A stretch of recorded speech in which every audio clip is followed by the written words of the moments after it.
हनुमान जी, आपने आज भाजपा ज्वाइन की है, आप बता रहे हैं कि कांग्रेस से नाराजगी क्या स्थिति है कांग्रेस में, जिसके चलते आपको बीजेपी ज्वाइन करनी पड़ रही है? कांग्रेस में स्थितियां बहुत बुरी है।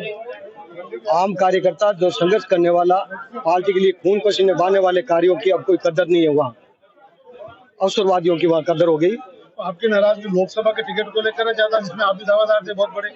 नहीं, लोकसभा टिकट किसी को मिले कोई नाराजगी वो टिकट को लेकर नहीं है। वहाँ पिछले मैं 30 साल से सेवा दे रहा हूँ, 30-35 साल से, और पार्टी के लिए जहाँ जहाँ जरूरत पड़ी वहाँ संघर्ष किए, और जहाँ पार्टी को मेरी जरूरत पड़ती थी, संघर्ष की जरूरत पड़ती थी, या जहाँ कमजोर एरिया होता वहाँ जरूरत पड़ती थी, वहाँ जाके हम खड़े होते थे, पार्टी के लिए काम किया था। परंतु अब वहाँ पार्टी के लिए जो संघर्ष करने वाले, खून पसीना बहाने वाले, पार्टी के प्रति वफादारी से काम करने वाले कार्यकर्ताओं की अब कोई कदर नहीं है। इसलिए मैंने कहा कि भाई ये कार्यकर्ता जो मेरे पास काम लेके आते हैं, लोग बाग, उन लोगों के काम नहीं होते हैं।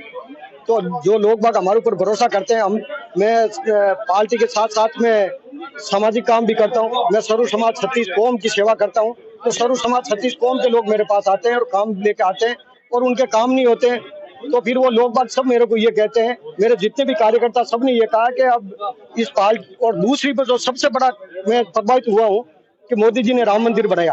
तब से मेरे दिल में ये था कि जो सैकड़ों सालों से जो आंदोलन चल रहे थे, सैकड़ों सालों से जो आम जन की मांग थी, जो हिंदू संस्कृति को मुख्य मुद्दा था, तो उसको लेकर जो मोदी जी ने राम मंदिर बनाया, तब से मेरा दिल। ये भी है कि जो प्रत्याशी इस बार आया है कांग्रेस का, बताया जाता है पहला सूट है, धनबल के ऊपर आया हुआ है। क्या ये भी एक कांग्रेस के कार्यकर्ता में नाराजगी वजह है इस बार? नहीं, कार्यकर्ता में नाराजगी आप आम कार्यकर्ता को जो वो पार्टी के प्रति वफादार, उनसे पूछे, और ये किसी से छिपा हुआ नहीं है, कोई आप लोगों से छिपा हुआ। क्या छवि है जो कांग्रेस का प्रत्याशी आपका टिकट काट के दे दिया गया है? ऐसे छवि वालों को वहाँ टिकट नहीं दिया जाता है।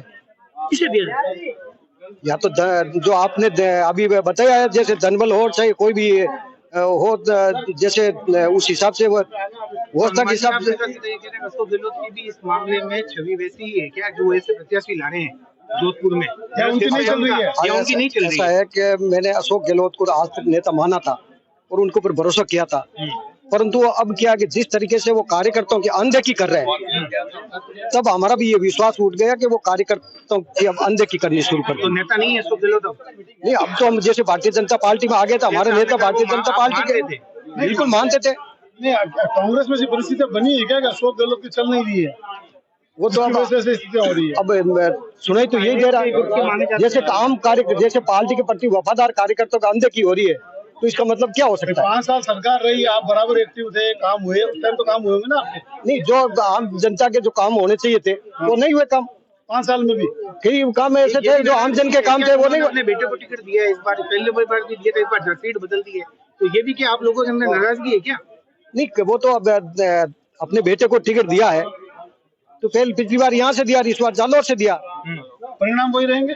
अब परिणाम तो जनता बता देगी। अभी समय जोधपुर में गजेंद्र सिंह जी शेखावत जीतेंगे, इस बार हैट्रिक रहेगी और कोई कमी नहीं छोड़ेंगे।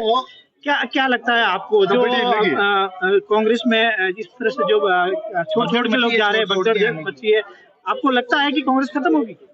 अब ये जैसे हमारे जैसे वफादार कार्यकर्ता छोड़ रहे हैं, तो खत्म में कोई कमी रही कि आपको क्या लग रहा है क्या कुछ तो कांग्रेस में दम रहा? और भी अभी तक आएंगे, ये तो अभी ना दे रहे हैं, और कई आने वाले हैं, लाइन में लगे हुए हैं, अभी क्यू में लगे हुए हैं कई। सब अच्छा होगा।